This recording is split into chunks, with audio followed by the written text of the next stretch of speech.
Hi golfers, this is Dalton McCrary. A lot of y'all remember me. I had the first golf instructor to have infomercials on television back between 97 and 2002. Back then I told you that was the last golf instruction you'll ever need, and it still is. I watch YouTube all the time now, and nothing has changed. It has just gotten more complicated and more complicated. They've taken something very simple to do and absolutely confused the devil out of you. I know it confuses me, and I teach the game.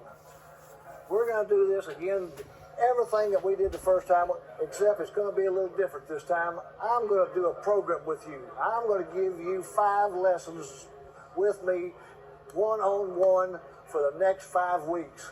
I'm going to show you how to hit a golf ball as straight as you can point and be able to repeat it.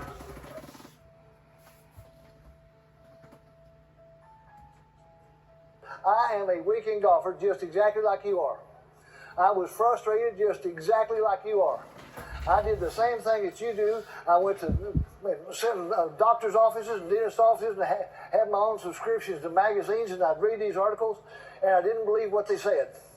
I'd sit there and look from issue to issue, and they'd contradict themselves from issue to issue. If they didn't do it the same issue, it just confused me. So I started reading and going through the process that you've probably tried yourself. First book that I picked up to look at was Ben Hogan's 5 Lessons, The Modern Fundamentals of Golf, and I still believe today this is the Bible of golf instruction. This is the fundamentals of golf. The 5 things that you must do regardless. I don't think there's a golf instructor out there anywhere that's ever put together anything on golf instruction that did not start off with the fundamentals of grip, stance, posture, and they got it from Ben Hogan's book. The second book that I read was just how to word stuff, and I picked up Harvey Pinnick's Little Red Book. This is about as simple a golf book as you're ever going to read. When you get down to the section on the grip, all he says is if you have a bad grip, you don't want a good swing. Then I tried to just make it as simple as I could make it. So I started looking at every golf book that was ever written. I think I have a copy of them, and I read them all. And I just tried to make it simple. I saw a poster one time with Isaac Newton, and he said, if you can't explain it very simple, then you don't know as much about it.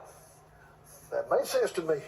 The most simple golf book I've ever seen as far as instruction is this one.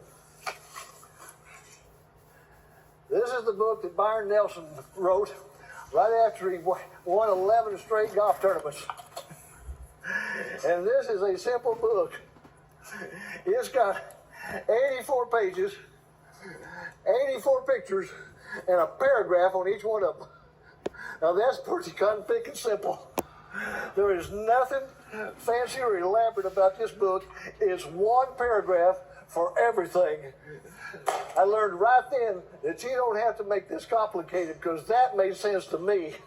Because I've gone through the gamut of golf swings just like you have. And what I'm trying to do is make this as simple as possible.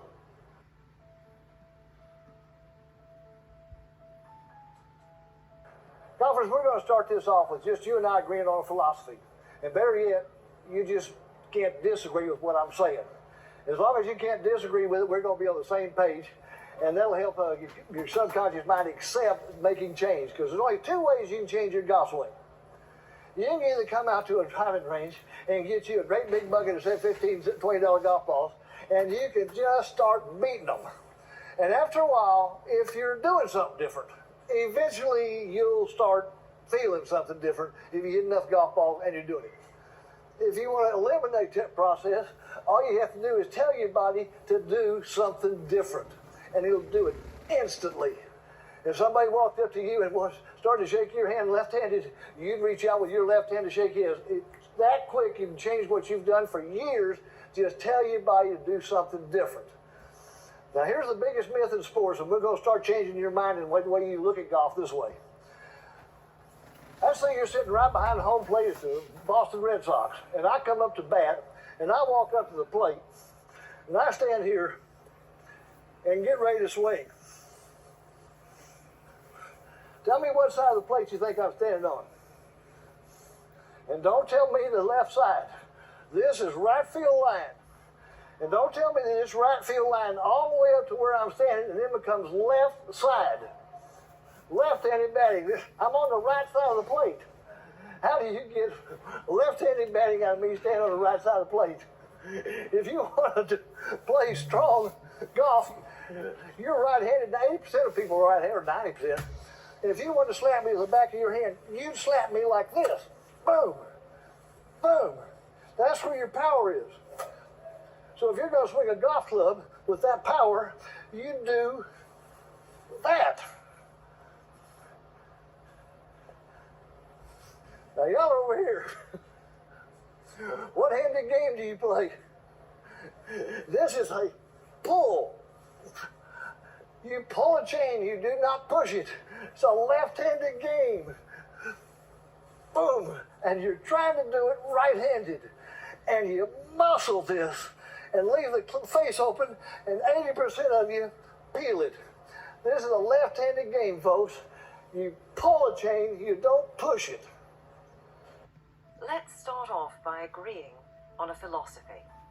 You tell your body to do something different, and it will do it instantly. Golf is a left-handed game. You pull a chain. You do not push it. Every drop of juice can be squeezed out of the fruit by light. All right, golfers. What we need to do now is just check and find out if your clubs are even close to fitting you.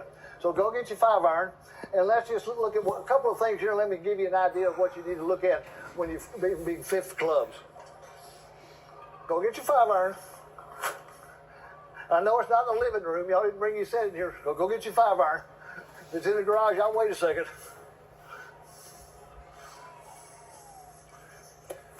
Get up off the couch. Go get your 5-iron.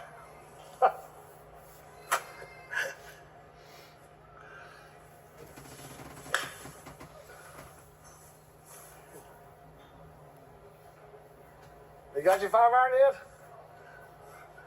All right, let's look at it this way.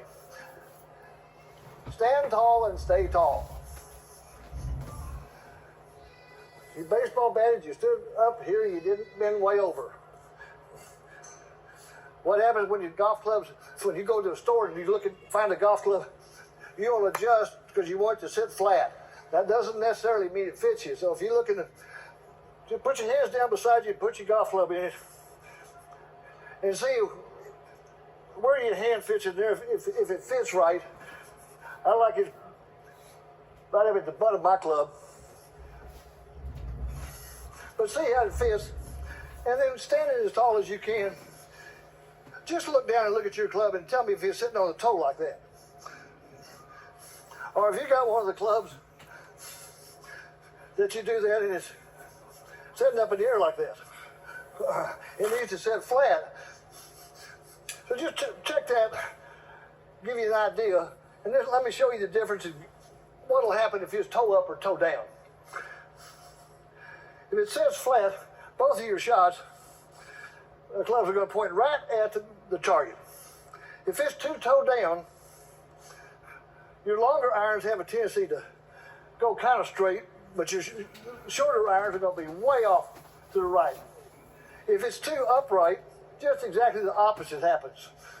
Your shorter clubs are over here, your longer clubs are just a tad off. But that means you'll change your swing. If you're hooking your short irons, you'll compensate for it, and then when you get to a long iron, it won't work. Your clubs need to be the same. All we're trying to do here is to help you understand there is a big difference in whether those golf clubs fit you or not. You can't go and bowl 300 with a house ball. All the athletes have their own personal helmets. You even have your shoes fit you. There's no difference in golf clubs. The difference in whether you can perform well or not is how well your golf clubs fit you. I promise you that's a big difference. We need to make sure that your clubs fit you. Just go have them checked. If there's any doubt, you can look at the divots. To summarize now, do your clubs really fit you? Here's how to check. Stand tall and stay tall. Place your golf club by your side and check to see where your left hand fits naturally upon the grip. Your little finger should sit 1/2 to 1 inch from the end of the club's grip. Does your club head naturally sit toe up or toe down? You do not bend the Indian, bend the arrow.